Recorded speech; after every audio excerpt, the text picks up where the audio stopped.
War isn't just fought with weapons, it's fought with fear, instinct, and the will to survive the impossible. Movies can make it look glorious, even thrilling, but the people who've lived through real war know a different truth. The smell of burning metal, the sound of silence after a blast, the haunting thought that the next breath might be your last, that's what war actually feels like.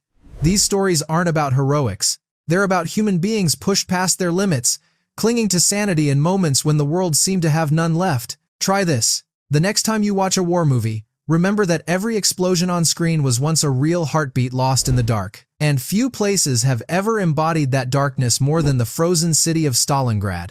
It was 1942. The German army had pushed deep into the Soviet Union, confident they'd crush resistance within weeks. But the city of Stalingrad didn't just fight back, it refused to die. Soldiers on both sides fought house to house, room to room, sometimes separated by a single wall. Snipers hid in the rubble, rats fought over the dead, and food became more valuable than bullets. Eyewitnesses described drinking melted snow mixed with gunpowder just to feel something warm inside.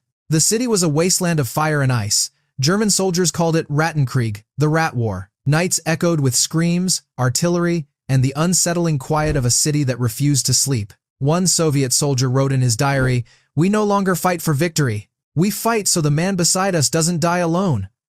When reinforcements finally arrived months later, the snow was red, and the ground itself seemed to groan under the weight of death. Over 2 million lives were lost.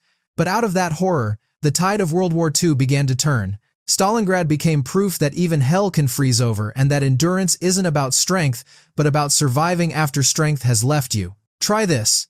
When you feel like giving up, remember the people of Stalingrad didn't have the option to. From frozen trenches to phantom armies, not all war stories are about blood. Some are about brilliance. During World War II, the Allies deployed one of the strangest units in history, the Ghost Army. But here's the twist, it wasn't an army at all. It was a group of artists, architects, sound engineers, and designers armed with paint, speakers, and inflatable tanks. Their mission? To trick the Nazis into thinking massive Allied divisions were positioned where none existed. They'd set up fake camps overnight, decoy vehicles, rubber aircraft, even phony radio chatter. Huge speakers played recorded battle noises that echoed across empty fields. German reconnaissance planes would spot the setup from the air and redirect their troops straight into traps. The Ghost Army didn't kill anyone. They saved thousands by deception alone. Soldiers later said it was like fighting a war made of shadows. Try this.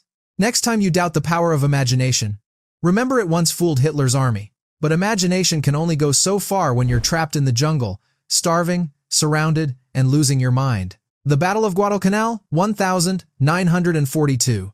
It was the first major Allied offensive in the Pacific, and it quickly turned into a nightmare. Soldiers landed expecting a swift victory, but the Japanese refused to surrender an inch. The jungle itself became the enemy, humid, disease-ridden, crawling with mosquitoes and corpses. Supplies ran out. Soldiers ate spoiled rations, dug trenches in the mud, and fought enemies they couldn't see. At night, the sound of insects was broken by the cries of the wounded. Japanese snipers whispered from the trees, and shadows seemed to move even when they didn't. Marines described going days without sleep, hearing phantom footsteps, and hallucinating faces in the dark. One survivor later said, "You could smell death before you saw it. You stopped caring who it belonged to." The horror wasn't just physical, it was psychological. Soldiers became ghosts long before they died. And when the battle finally ended after 6 months, both sides were shattered. But from that chaos, a brutal truth emerged. The scariest battles aren't fought with bullets, they're fought inside the mind. Try this. When you feel lost in your own jungle, don't fight the darkness, light something small and hold on. While Guadalcanal raged in the Pacific, a different kind of horror was being engineered in the skies. The 6th of August 1945, Hiroshima. At 8:15 a.m., the Enola Gay dropped a single bomb that forever changed the meaning of war. The explosion lit up the city brighter than the Sunday. People miles away saw a flash, then felt their skin blister before the sound reached them. The shockwave leveled everything within 2 kilometers. Survivors described the aftermath as silent, no birds, no wind, just ash falling like snow. One survivor recalled seeing the shadow of a man permanently burned into a wall where he'd stood seconds before. Tens of thousands died instantly, many more in the days and years that followed. For those who filmed or witnessed it, the horror was beyond comprehension. The footage of Hiroshima isn't just history, it's a mirror reflecting what humanity can unleash when power outpaces empathy. Try this. Every time you marvel at technology, ask yourself, can we control it, or does it control us? But some battles didn't end with explosions. Some just kept echoing long after the last shot was fired.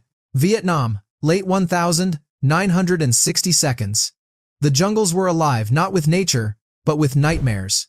Soldiers didn't face a front line. The enemy could be anywhere, the farmer handing you rice in the morning, or the tree line that suddenly moved at night.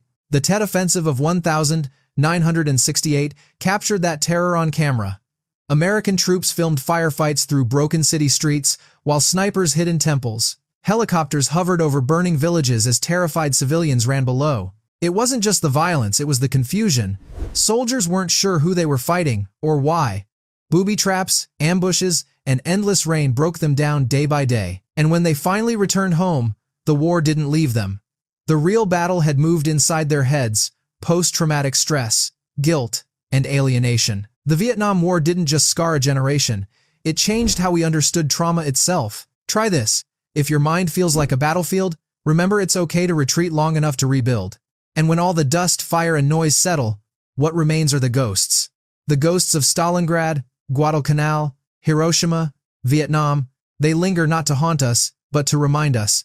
Every war story carries the same heartbeat: fear, resilience, and survival. These stories aren't about who won, they're about who endured. They're proof that even when humanity is at its worst, something within us still chooses to hold on, to protect, to rebuild. The next time you hear about a war, remember that it's not just about nations or battles, it's about people caught between history and survival.